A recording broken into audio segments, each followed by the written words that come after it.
Mi interés por el arte de niño. Mi madre tiene los trabajos míos de cuando estaba en preprimaria y pintaba las paredes.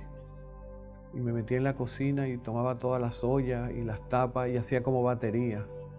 Y tocaba con las cucharas y abollaba las cucharas y también las ollas. Entonces me ponían de castigo. Con la pintura lo mismo.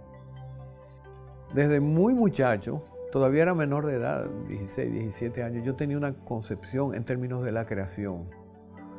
Estamos hablando de una época en que todavía se sigue pintando, que se discutía que habían dos tipos de pintura, la figurativa y la abstracta. Que estábamos en un Santo Domingo que se cuestionaba a Picasso por haber deformado la tradición pictórica. No se conocía dadaísmo.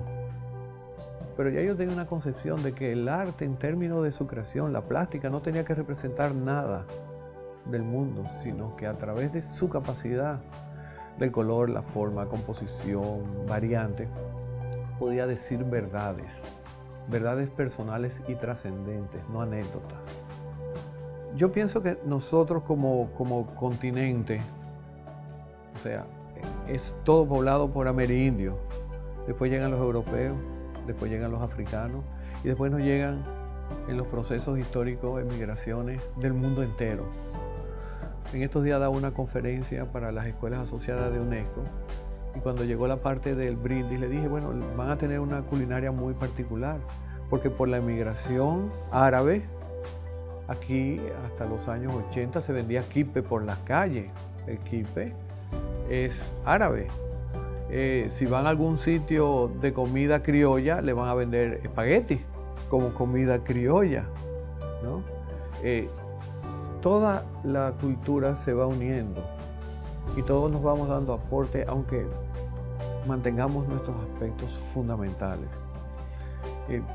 Lo indígena estuvo realmente en un momento muy exaltado cuando en la cédula decía indio, porque en un momento histórico el dictador Trujillo dijo, no voy a ser presidente de un país de negros, a partir de ahora los negros son indios, y le quitó la identidad al pueblo dominicano.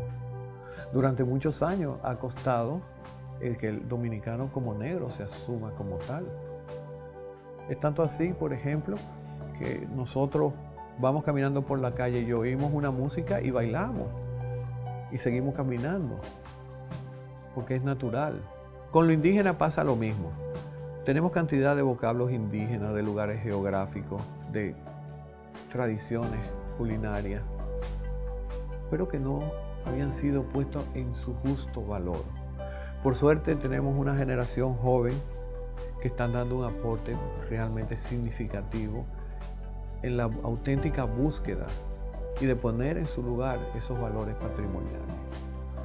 El patrimonio inmaterial es tan sutil que una simple receta que la tenga muy exquisitamente una abuela, si no se la transmite a alguien y ella fallece, va a existir ese plato, pero de esa particular forma que la hacía esa señora y que enriquece muchos patrimonios. Uno dice dulce de leche, leche, azúcar, cerveza, sí, pero hay uno que le pone clavo dulce, otro canela, pero de golpe aparece alguien que le pone, qué sé yo, picante.